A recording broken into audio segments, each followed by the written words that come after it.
大家好，我是愤怒的调音师，欢迎回到有声书后期教程。上一集说过系统声音效和机器人音效了，今天讲讲电话音和对讲机音效的做法。这两个音效特别简单，简单到直接用 EQ 就能做了。上面讲讲详细的操作。先复制一条做好的人声基础音轨，也就是噪声门、压缩器、去齿音、EQ 这四大件已经调好的音轨。这个人声基础音轨和套路参数在前面的教程有详细讲解过，不知道的同学可以回头看看。复制好音轨后，打开 EQ 面板，先点亮低切的滤波器，然后点频率，把低切频率设置成500赫兹，然后来到高切滤波器这里，先点亮滤波器，然后直接把高切的频率设置成4000赫兹。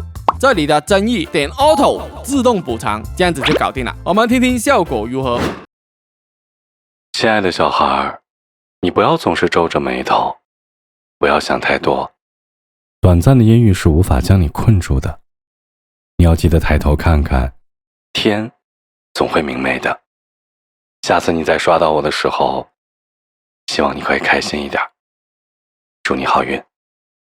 是不是就是那种电话音和对讲机的感觉？简单的高低切就能做到了。但我听过好多本有声书，这么简单的音效就是搞不好，低切都切到1000赫兹以上了，语言清晰度都没有了，连主播讲啥都听不清。整本书的对讲机部分我就没听清过一句，他妈一句都没有。书名我就不说了，打死我都不会把生化某王朝给说出来的。回到正题 ，EQ 这样做就可以了，而且做完高低切之后，音量会变少很多，所以我们要点亮 EQ 面板的这个Auto 自动增益补偿，这样子 EQ 就会自动补偿你高低切损失掉的音量，这样子就不怕高低切之后音量太小，听众听不清对白了，非常适合我们这些又傻又懒的人。当然，这样子的音效做电话音效还行，但如果做对讲机音效，感觉还是差了点声音失真的感觉。所以我们还有第二种方法，是专门做对讲机音效的。再复制一条做好的人声基础音轨，然后点加号，找到 Distortion 失真类效果器，找到这个 Red Light Dis 失真效果器，打开效果器的面板，在低切这里输入你的本命参数250，低切到250赫兹，高切这里输入6000，高切到6000赫兹，然后把干湿比设置成90%，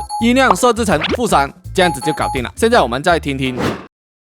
亲爱的小孩，你不要总是皱着眉头，不要想太多。